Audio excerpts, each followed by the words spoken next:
Hello guys, I am C S Aashna Solanki and हमने कल की वीडियो में बात करी थी कि हम लोगों का किस तरह से 3 घंटे में हमें पेपर अटेम्प्ट करना है जिसके कारण हमें स्कोर होगा। आज की वीडियो में हम बात करेंगे कि प्रेजेंटेशन कैसा होना चाहिए।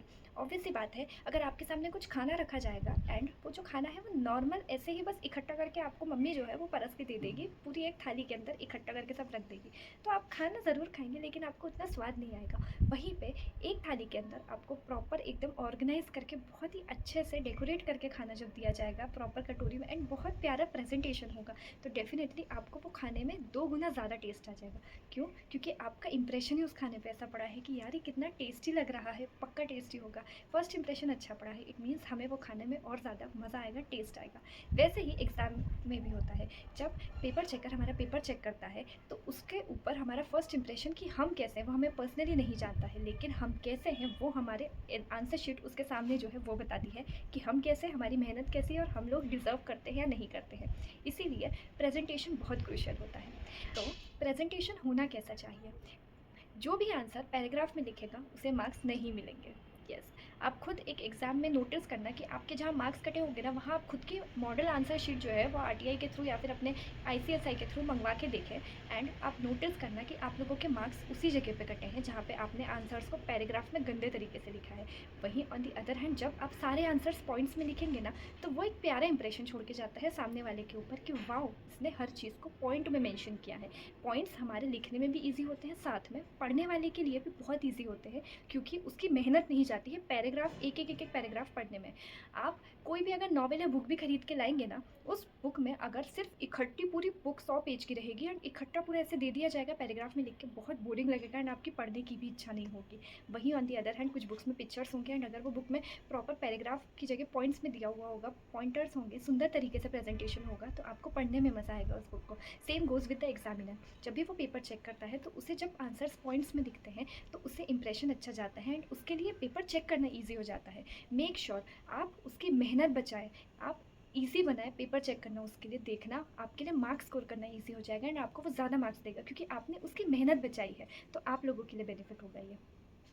सेकेंड पॉइंट ये ध्यान में रखना है आपको कि आपकी हैंडराइटिंग बहुत सुंदर होनी चाहिए। मैं ये नहीं कह रही हूँ कि आपको मोतियों जैसे सुंदर हैंडराइटिंग बहुत सुंदर ऐसी लिखनी है, बिल्कुल भी नहीं, पॉसिबल ही नहीं है।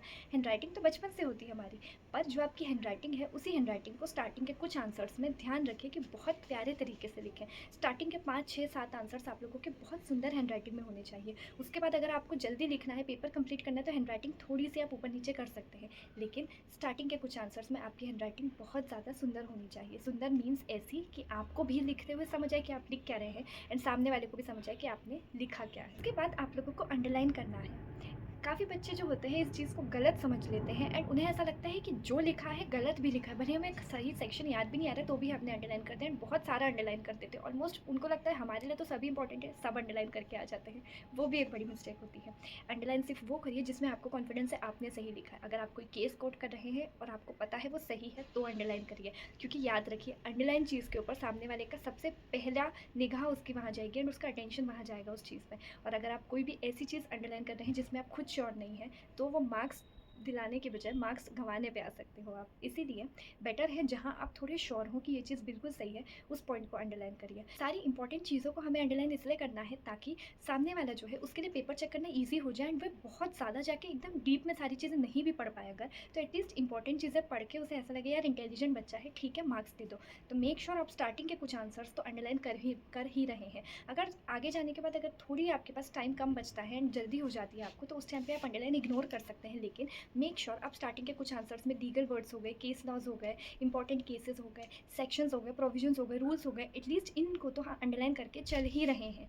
मेक श्योर आप अंडरलाइन तभी कर रहे हैं जब आप श्योर हो आपने सही लिखा है एंड सारी चीज़ें अंडरलाइन नहीं करनी है। जो बहुत क्रूशियल दिख रहा है बस उसे अंडरलाइन करते हुए चलिए। उसके बाद नेक्स्ट चीज़ जो हम पढ़ते हैं वो ये है कि हमें लिखना किस तरह से है। अभी हमने बात कर ली क्या क्या होना चाहिए, लेकिन लिखना किस तरह से है।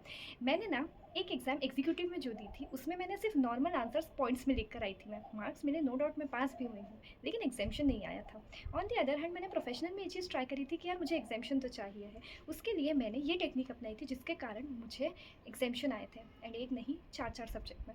वो मैंने क्या किया था कि मैंने पॉइंटर्स के साथ में ये ध्यान रखा था कि मैं अगर कोई भी केस है, एग्जाम में मोस्टली डायरेक्ट क्वेश्चंस तो नहीं आते हैं, मोस्टली केसेस ही पूछे जाते हैं, तो मैं क्या करती थी कि जब मैं क्वेश्चन पढ़ रही हूँ, पढ़ते पढ़ते मैं सबसे फर्स्ट पार्ट जो है वो फैक्ट लिखती थी। इट मीन्स क्वेश्चन में पूछा क्या गया है। एग्जामिनर जो है आप क्वेश्चन आगे पीछे लिखते हैं, तो अगर आपने कोई भी क्वेश्चन आगे पीछे लिखा हुआ है तो उसका ध्यान और फ्रस्ट्रेट हो जाता है वो ये देखने में कि यार किस क्वेश्चन का आंसर है, तो पहले उसे जाके पूरा क्वेश्चन पढ़ना है, उसके बाद उससे जाके आपका आंसर पढ़ना है। मेहनत डबल हो गई है, जितनी मेहनत उसकी करवाओगे मार्क्स उतने कम वो तुम्हें देगा।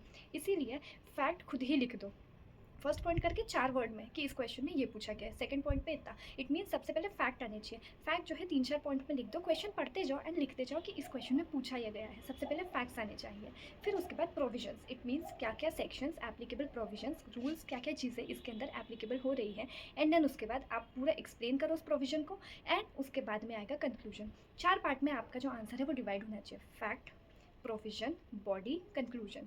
जब आप इस तरह से आपके आंसर को डिवाइड करोगे ना, आप खुद देखना कि आपको तो सिर्फ लिख कर आना है कि मुझे ये पता है इस बारे में, लेकिन वो आपको एक्स्ट्रा मार्क्स देगा। और क्यों नहीं देगा यार, क्योंकि उसको सारी चीज़ें आंसर में ही मिल रही, उसको बार बार क्वेश्चन रीड करने की जरूरत नहीं, उसको पता है अच्छा इतने फैक्ट है, प्रोविजन ईजी पड़ गया, प्रोविजन ये है, उस प्रोविजन को डिफाइन करने के लिए बॉडी इसने बता दी है, लास्ट में कंक्लूजन लिख दिया कि मैं इतना सब जो मैंने ऊपर लिखा मैं उससे कहना क्या चाहती हूँ। जब इस 4 लाइन को तुम ध्यान में रख लोगे, फैक्ट, प्रोविजन, बॉडी, कंक्लूजन, जब इन 4 चीज़ों को तुम ध्यान में रख के आंसर लिखोगे, तुम खुद नोटिस करना तुम्हारे मार्क्स जो है वो जितना भी तुम अभी तक लिख कर आ रहे थे उससे 10 to 15 मार्क्स 110% तुम्हारे बढ़ ही जाएंगे इस बार के एग्जाम में, अगर तुमने सारे आंसर्स इस बेसिस पे लिखे। कई बार ऐसा होता है कि हम स्टार्टिंग के कुछ आंसर्स तो इस पैटर्न पे लिख देते हैं, लेकिन आखिरी के आधे या 1 घंटे में हमारे पास टाइम कम बचता है, आंसर ज़्यादा होते हैं, तो हम ये टेक्निक फॉलो नहीं कर पाते। It's okay. अगर मैंने बोला ना तुमने स्टार्टिंग अच्छी करी है तो एंड थोड़ा ख़राब भी होना तो भी इंप्रेशन तो अच्छा पड़ा है, मार्क्स तो मिल जाएंगे। तो स्टार्टिंग में तुम सिर्फ पॉइंट पॉइंट करके भी लिख दोगे, इट्स ओके, बट कोशिश करो कि एटलीस्ट स्टार्टिंग जब तुम कर रहे हो एंड स्टार्टिंग के 2 आवर में जितने आंसर्स लिख रहे हो उसमें तो तुम फैक्ट, प्रोविजन, बॉडी, कंक्लूजन इसी फॉर्म में लिखो। केस स्टडी के सारे आंसर्स को देखना, 10 to 15 मार्क्स तुम्हारे इस बार ज़रूर एक्स्ट्रा आएंगे।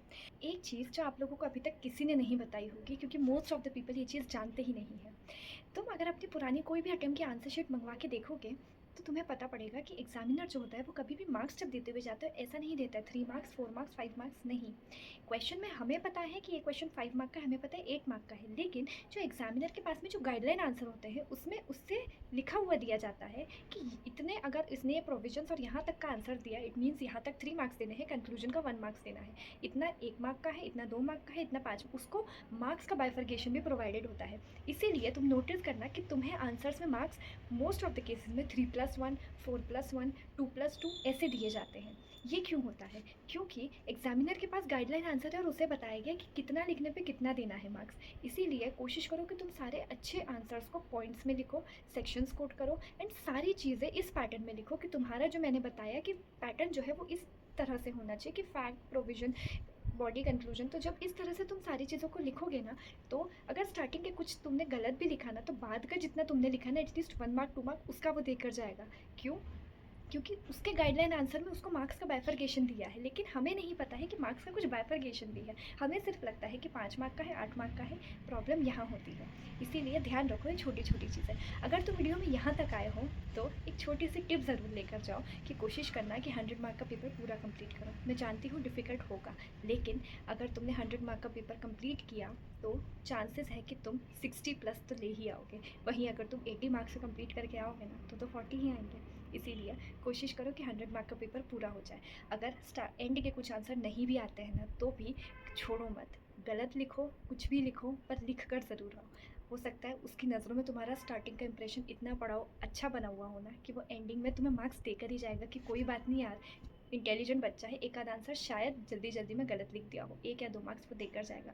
क्योंकि हमारा पेपर कैसा भी जाए, हम अभी से डिसाइड नहीं कर सकते कि हमें मार्क्स कितने आएंगे, हम पास होंगे फेल होंगे। क्यों? क्योंकि सब कुछ उसके हाथ में है जो ये पेपर चेक कर रहा है, उसे पता है कि किस आंसर को कितने मार्क्स देने हैं, उसे पास करना है, फेल करना है। हो सकता है वो किसी दिन अच्छे मूड में हो तो पास भी कर दे, ज़्यादा मार्क्स भी देते हैं। एंड अगर उसे लगता है कि नहीं यार अच्छा बच्चा नहीं है, अच्छा इंप्रेशन नहीं बना है, तो मार्क्स कट भी जाए। इसीलिए मेक श्योर ये 3 आवर्स तुम्हारे बहुत बेस्ट तरीके से तुम प्रेजेंटेशन लिखो, जिसके कारण इस बार एग्जामिशन पक्की है।